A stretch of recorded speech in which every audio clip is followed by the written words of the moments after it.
muchas veces tendré que ver el estado de ánimo, pero creo que cuando vemos algo y nos dicen quedó como nuevo, nos da gusto, nos da placer, nos sentimos bien.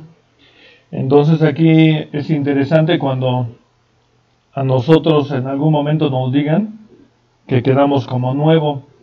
Entonces, porque definitivamente algo que está nuevo trabaja bien, camina bien. Es como aquel auto que está recién aceitado. Entonces por eso vamos a tocar este tema, que precisamente se llama como nuevo.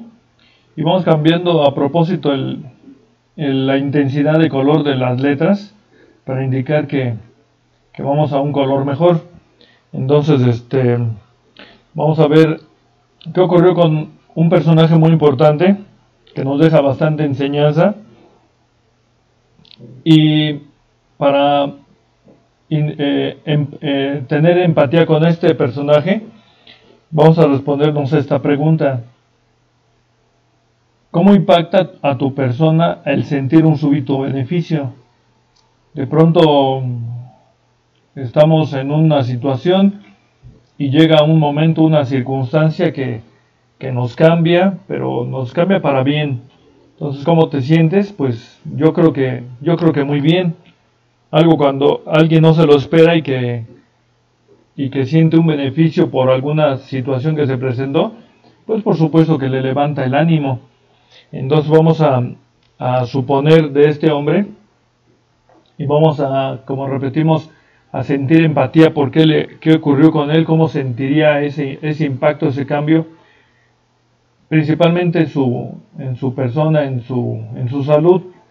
Y dice aquí: pensemos entonces en aquel hombre, y disculpen la comparación que vamos a poner porque estamos cayendo en la analogía como si fuera un producto, pero es para mayor expresión de este tema. Y dice aquí, dice que por mucho tiempo traía una carrocería bastante estropeada, ¿sí? Una carrocería o una carcasa le estamos llamando aquí, y la traía bastante estropeada. ¿A qué nos referimos? Exactamente a Naamán, general de Siria. Ahí lo vemos en el segundo libro de los Reyes, capítulo 5, versículo 1. Nos está hablando de este general de Asiria que traía un problema muy fuerte de una enfermedad muy contagiosa que es la de la lepra. Y dice aquí en esta secuencia de láminas, y dice: contra todos los prejuicios de su propia mente. ¿Por qué decimos esto? Porque en cierta ocasión alguien le dijo de aquellos cautivos, de una cautiva que llevó él mismo de la tierra de Israel, que por qué no iba con el profeta de Israel, con ese profeta tan importante que fue Eliseo, para que él lo sanara, él lo sacara adelante. Pero él, pues no, como cuando a nosotros nos dicen algún malestar y nos recomiendan algún remedio, y siempre hay prejuicios. Entonces aquí hubo prejuicios en este personaje que fue Naamán, y primero él va por fin a consultar al profeta, pero hay prejuicios ahí, prejuicios de que fue finalmente, y dice: pero no me recibió, no salió a recibirme, que no me lo dijo el profeta, sino que mandó al mensajero. Él quería una atención personalizada, y dice aquí: hay mejores ríos en mi tierra que el río Jordán de Israel, que yo valgo mucho como para hacer caso a desconocidos. Porque incluso no pudo ver ni el rostro del profeta. Entonces en este hombre había prejuicios, porque se acordarán que este hombre, el profeta le mandó simplemente con su mensajero, que fue el sirviente, que él fuera a las aguas del Jordán y se bañara, se sumergiera 7 veces. Era la indicación del profeta. Entonces aquí vamos a considerar que por alguna razón Naamán ya al final decide romper con su propio paradigma, porque como él estaba en un estatus importante, él era pues el principal general del rey de Asiria, él quería las mejores atenciones, entonces él por eso un buen rato no hizo caso a nadie, hasta que le dice a una de sus sirvientas: si te lo dijera el Señor, ¿no harías caso? Entonces como que le metió la curiosidad, y dice aquí que por esos buenos consejos él sintió un impulso, y claro está que tenía que ver mucho con su personalidad. La vamos a ver reflejada en lo que sigue con este hombre, que ocurrió con él. Y dice, y con determinación, efectivamente va y se hunde 7 veces en el río Jordán. Entonces estamos imaginando o pensando que no todas las personas son como Naamán. Es cierto, en un momento él fue un poco escéptico a lo que le decían, pero aceptó.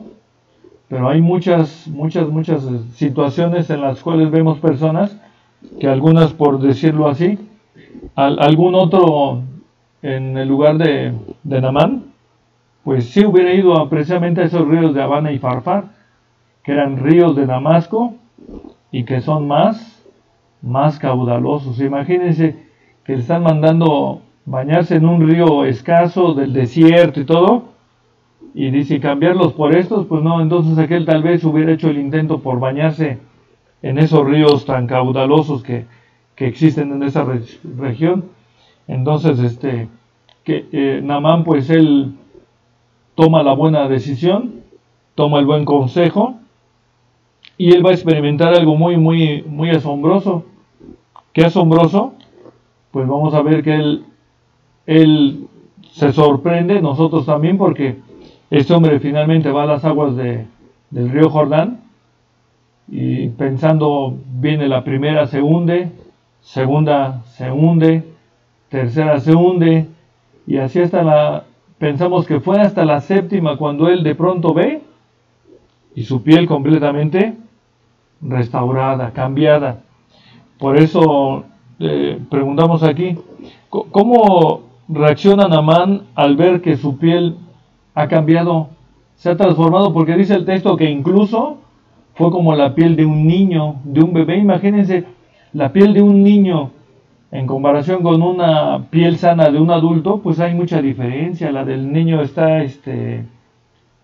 una piel húmeda, una piel nuevecita, una piel que cualquier adulto ya la quisiera. Entonces Naamán logró tener esa apariencia de una piel de niño, de bebé, porque no es que lo estemos inventando, porque así lo dice el texto en el segundo libro de los Reyes 5, y dice aquí que lo primero que hace este hombre, efectivamente, lo primeritito fue reconocer a su benefactor. ¿Quién fue su benefactor?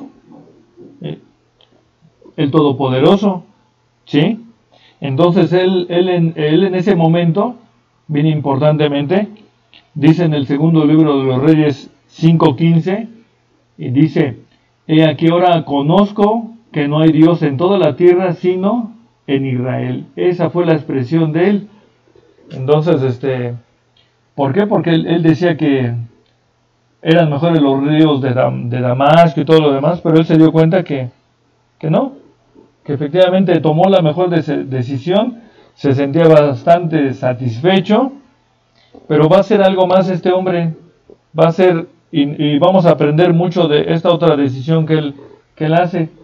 Entonces, ¿cuál? Pues en él va a surgir un deseo, y el deseo es de dar gracias a Dios. Lo hizo, y enseguida él quiere agradecer, pero al profeta, y existe en ese momento un forcejeo porque Naamán, él quiere darle regalos a Eliseo. ¿Por qué? Porque se siente comprometido con él. Entonces quiere darle regalos, quiere darle obsequios, lleva en su cargamento con sus sirvientes una gran cantidad de cosas que quiere regalarle, Entonces, ¿qué hace Naamán? Va, se dirige a Eliseo, pero Eliseo le muestra, no digamos rechazo, sino simplemente no los quiso aceptar. Y no los quiso aceptar porque, pues, esos hombres eran nada codiciosos de nada, pues fueron hijos de Dios, y lo menos que quieren es sacar provecho del don que Dios les da.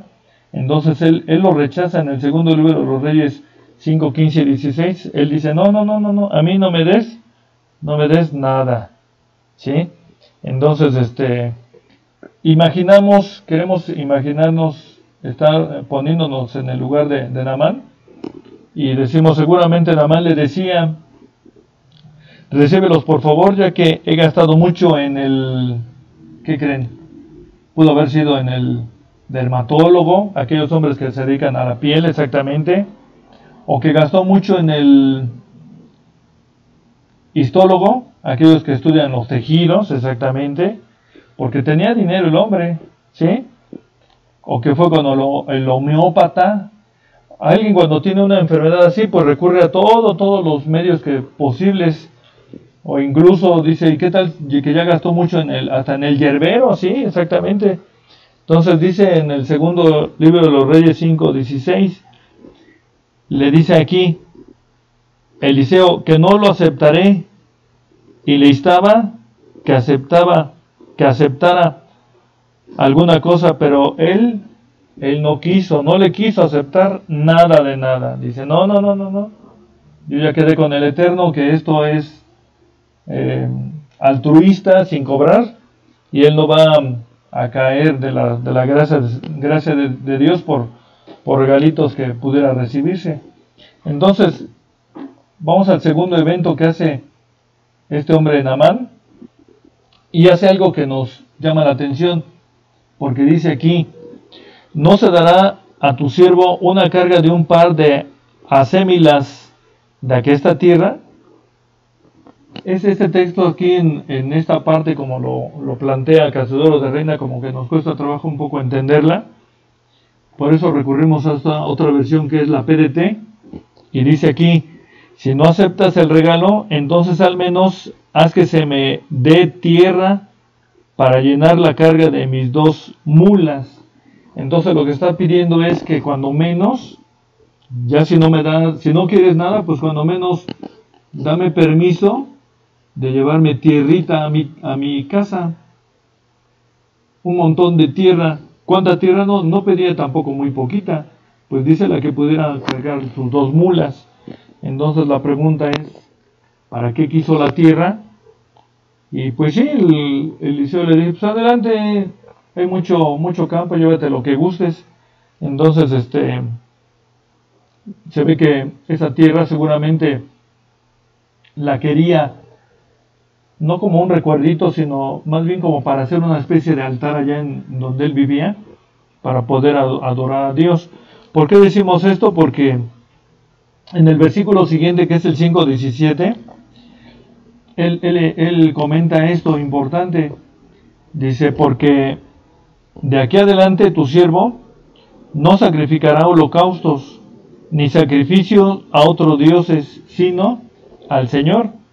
Entonces él está planteando de que él ya no iba a ser, ¿cómo le llaman? No iba a ser fans de los dioses de su tierra, sino iba a ser seguidor del Señor.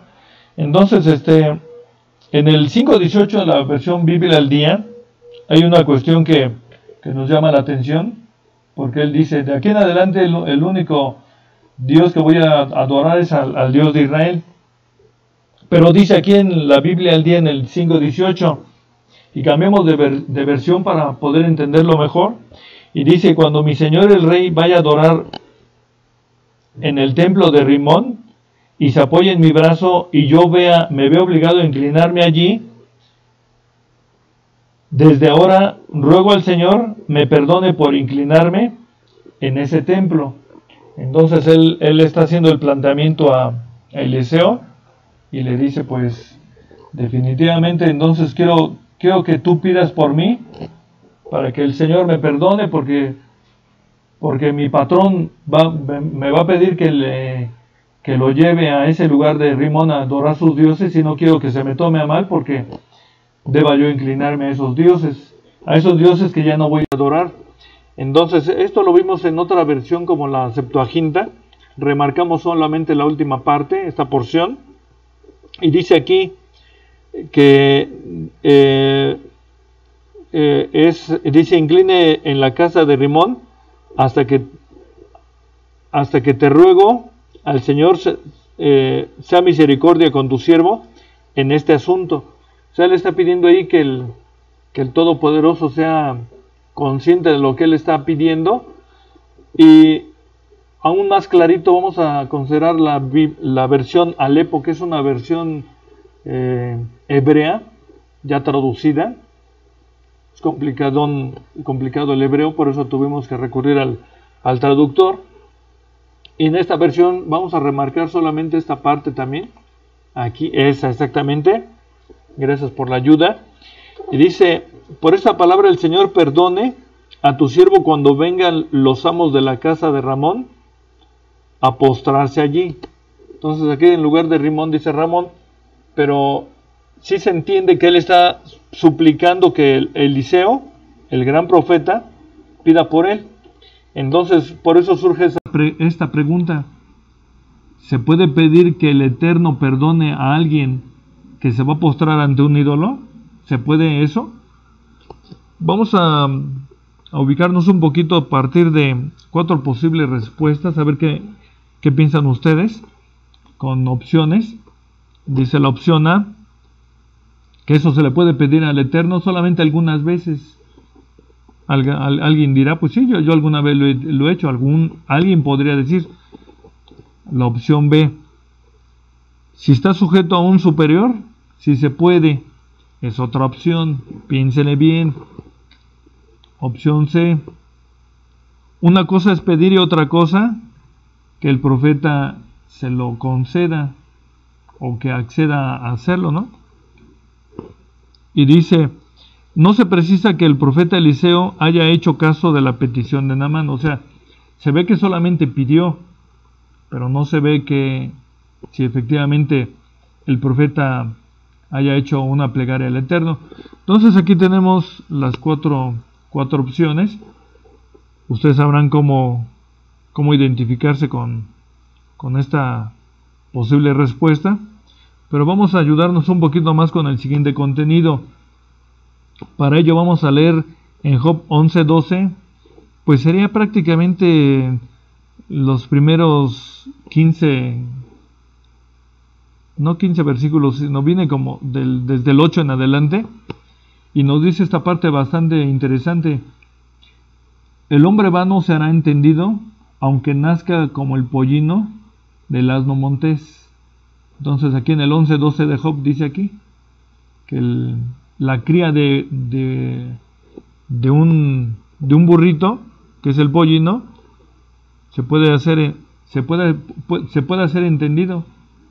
Entonces ponemos ahí exactamente a la mamá y a la cría, la mamá burrita con el burrito, y dice, retomamos el texto, dice: el hombre vano será entendido aunque nazca como el pollino del asno montés. ¿Como cuál? Aunque nazca como miren, como que está aquí, lo vamos a señalar, como este burrito, porque como quiera, la mamá ya tiene alguna experiencia, ya tiene aprendizajes, pero hay hombres que pueden hacer como ese burrito, que es inmaduro, no sabe nada, es inocente, pero el hombre entendido se puede, aunque nazca así, se puede hacer entendido. Entonces, considerando esto acerca de esta analogía, no se sabe por qué se le ha hecho mala fama a estos animalitos, a los burritos, pero muchas veces esto se utiliza para dar a entender que hay poco entendimiento de las personas cuando los comparan como burritos. Entonces, vamos a ver algunos textos que refuerzan esta idea, no la del burrito, sino de los que no quieren aprender. Y dice Proverbios 1:22: y los insensatos aborrecerán la ciencia Es una pregunta. ¿Los insensatos aborrecen la ciencia? Vamos a considerar este mismo texto, pero en otra versión. En esta. ¿Hasta cuándo los brutos seguirán odiando el saber? Es que efectivamente, o sea, en la primera versión como que nos puede dejar en duda, pero en esta segunda forma de expresarlo, pues sí nos está mencionando que hay gente que definitivamente el conocimiento, el saber, no quieren saber nada de él. Y aquí en la versión Nueva Internacional dice: ¿hasta cuándo ustedes los necios aborrecerán el conocimiento? Ya nos queda más clarito aún con este texto la intención del versículo que estamos considerando. Entonces vamos a regresar a lo que es el consejo de Sofar Namatita, de Job, y dice en el 11:13, que es el siguiente texto que vendremos a leer. Dice: si tú apercibieres tu corazón y extendieres a él tus manos. Aquí igual lo vamos a comparar con esta otra versión. Pero si no vacila tu mente, si extiendes las manos hacia él. En otra, para aclarar más todavía: pero si tú amas a Dios y le pides perdón, entonces aún más clarito no se puede. Entonces, uniendo este texto el 13 con el 12, nos decía que el hombre, aunque nazca como un burrito, se puede hacer entendido. Entonces, y solo consiste en pedirle perdón al Señor, como lo vimos, en extender las manos, en desear buscar a Dios. Y dice aquí en el versículo 14, en consecuencia, pero en la versión de las Américas: si en tu mano hay iniquidad y la alejas de ti, y no permites que la maldad muera en tus tiendas. Mismo, para aclararlo más, y dice: y si tú y tu familia dejan de hacer el mal, todavía más clarito. Entonces, aquí le está diciendo entonces, en este consejo de este personaje de Namatita, Sofar Namatita, que en sí la justicia del hombre va a ser cuando él, pero no solamente él, sino involucre también a su familia de dejar de hacer el mal. Pues aquí va a haber el favor de Dios. Y dice en el 15, otra versión, Nueva Versión Internacional: entonces podrás llevar la frente en alto y mantenerte firme y libre de temor. Mismo con otra versión, la versión actualizada: entonces no tendrás que avergonzarte y podrás vivir sin ningún temor. Porque en este caso lo que vamos a ir trabajando efectivamente, cuando ya nos acercamos al Eterno, y no solamente somos nosotros, sino que también involucramos a la familia para que nos ayude a sostener lo que vamos a pedirle al Señor, o cómo nos vamos a comprometer. Entonces va a trabajar en nosotros una parte que le llamamos la mente, y en esa mente va a estar la conciencia. Y en esa conciencia, al ir cambiando esas ideas equivocadas y tener cosas ya más certeras, por supuesto que nos van a dar tranquilidad. En este texto, por ejemplo, de Ezequiel 18:31, está mencionando que es importante que procuremos, entonces, aquí expresa un nuevo corazón, tener un nuevo corazón, un nuevo espíritu, que se va a anidar precisamente en nuestra mente, y que viene a ser en términos más sencillos lo que llamamos la conciencia. En Santiago 4:8, ya en el Nuevo Testamento, dice: y acérquense a Dios, y Él se acercará a vosotros, pecadores, limpien sus manos y vosotros de doblado ánimo. Cuando dice de doblado ánimo, es cuando alguien es ambivalente, quiere una cosa y de pronto al día siguiente ya pide otra, y pueden ser cosas contrarias a lo que pensó anteriormente. Entonces, de lo que se trata aquí es de tener certeza de que caminemos con firmeza, como cuando estamos en el trabajo. En el trabajo nuestras decisiones van a tener mucho que ver en el desempeño o progreso de la empresa que tengamos. Entonces, todo esto va encaminado a lo que es tener una conciencia más tranquila, una mente trabajada. Y dice aquí en el Salmo 101, versículo 2, al final: en integridad de mi corazón andaré en medio de mi casa. Esto sin duda está coincidiendo con lo que vimos en Job, porque si yo cambio y mi familia no cambia, por supuesto que no voy a tener esa tranquilidad que me haría tener si toda mi familia piensa igual que yo, deseando cosas buenas, cosas positivas delante de los demás y por supuesto delante de Dios. Entonces, por eso les preguntamos aquí cómo se consigue esto. Fíjense que hay un hombre que se llamó Pablo, bueno, se llamó Saulo, pero más adelante le pusieron Pablo. Y este hombre precisamente habla de esta cuestión de trabajar con esa mente, y en esa mente pues anidar lo que es la conciencia. Y en este texto de Hechos 23:1, él está diciendo esta parte bastante importante. Dice que él, poniendo los ojos en el concilio, se expresó a los demás: yo con toda buena conciencia he conversado delante de Dios hasta el día de hoy. Él siempre estaba haciendo y poniendo de su parte para no caer de la gracia de Dios. Y él repite esto, pero ahora en el siguiente capítulo, versículo 16, y nos dice aquí: y por eso procuro yo siempre tener una conciencia, y le llama él, sin remordimientos, acerca de Dios y acerca de los hombres. ¿Es posible eso? Pues sí. ¿Cómo es posible tener una conciencia sin remordimiento delante de Dios y de los hombres? Pues cuando uno guarda los mandamientos. ¿Sí? Allá en Proverbios capítulo 7 dice que para que hayas gracia delante de Dios y de los hombres. Entonces, ¿podemos aprender de Naamán? Bastante podemos aprender. Entonces, aprendiendo de Naamán, preguntamos aquí: ¿hay prejuicios aún en nosotros que aún nos obstaculizan a adueñarnos de las verdades? Y citamos este texto de 2 de Corintios 13:8, cuando el apóstol Pablo dice: y nada podemos contra la verdad sino por la verdad. Entonces, para que nos podamos adueñar de la verdad, necesario es aceptar aquellas cosas que están equivocadas y poderlas sustituir por las verdaderas, y de esta manera traer una conciencia ya más tranquila. Entonces, aquí, ¿cuántas cosas no te has decidido a cambiar? ¿Hay algunas cosas que no te has decidido a cambiar? ¿Qué esperas? Y citamos este texto: fortalece las manos debilitadas y las rodillas paralizadas. Hay mucho que hacer aún, sin duda. Entonces, en esta reflexión creemos que podemos sacar bastante jugo de esta enseñanza de Naamán, y poder de esta manera cambiar muchas cosas que las tenemos pendientes ahí. Lo único que nos falta es empezar.